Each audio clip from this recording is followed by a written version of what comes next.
Madrone, we're glad you could receive your summons from Emperor Nero, but be sure to stay quiet. Emperor Nero and his guardsmen are watching you. In Rome, 61 AD, there lived two twins named Marius and Lucia. Marius has been away at war, while Lucia has been at home awaiting his arrival.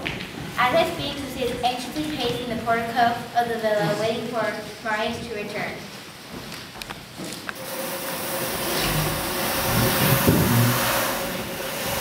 Pernicus!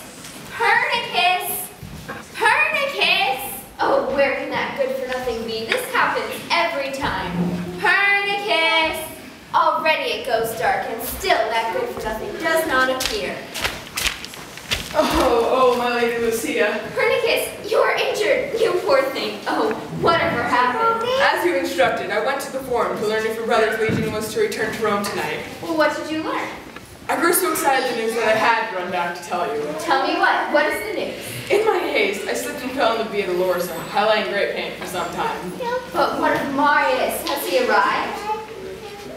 My lady Lucia, so great was the shock of my fall that, why, I have completely forgotten the news that I have learned. If one shock made you forget, then surely a second will help you to remember. You slothful, foolish, incompetent. Oh, my lady Lucia, do not squander your precious face on this unworthy head. Your leg has healed miraculously. Necessity is the intention of brothers. Soldiers of Rome, come to my aid.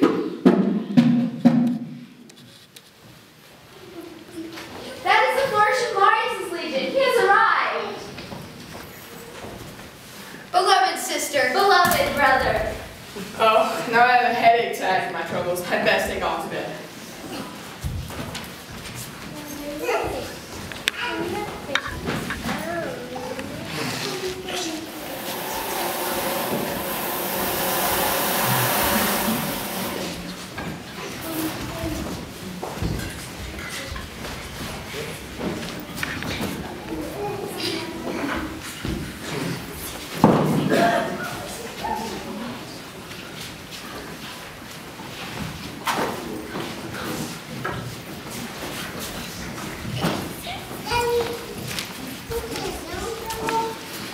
Later that evening, in another room of the villa, Lucia and Marius are dining together.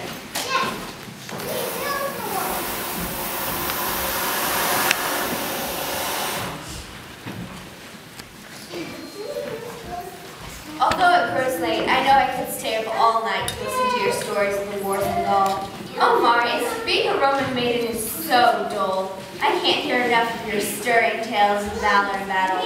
But it grows late, and we must retire soon, and there will be months stretching out before us. Time enough for you to finish your telling. Not months, dear sister. Only days.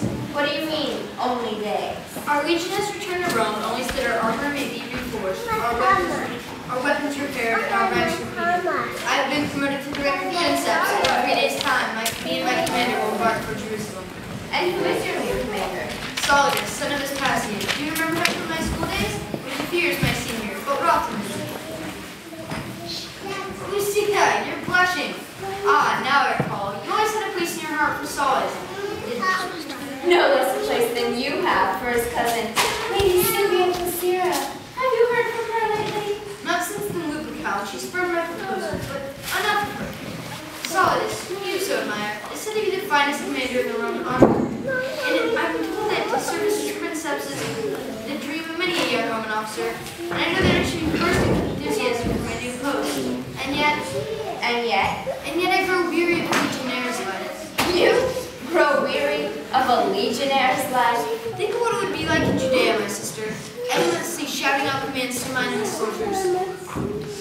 Forming those slack bodies into a unified force of appointed power. One will, one goal. Endlessly tramping over leagues of desert wilderness. Sand blowing into your burning eyes, sand choking up your dry, parched mouth. Defying the sun, subduing the sands, until at last an oasis appears. Swaying palms that drip down dates, cool water gushing forth from the spring.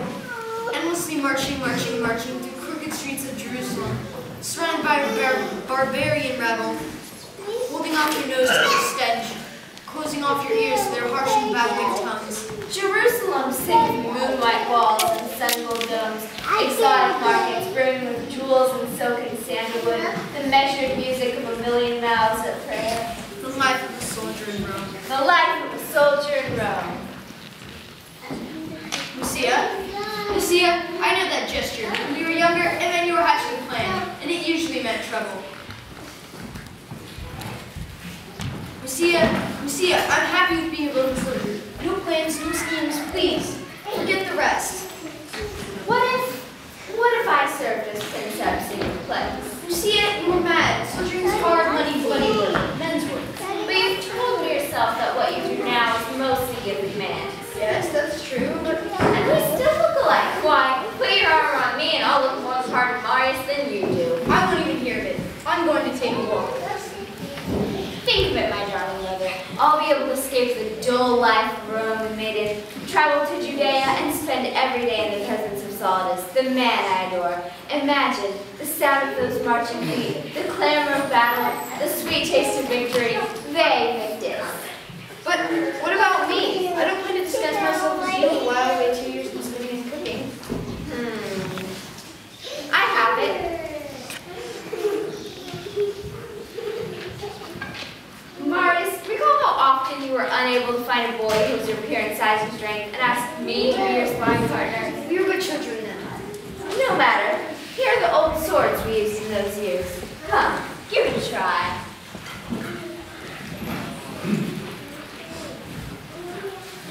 Lucia, you were mad. 2 arms, Roman soldier. 2 arms. You little brat, I'll teach you a lesson. That's more like it. Don't think I'll show mercy. You'd have to win before I'd allow you to show mercy. They fixed this.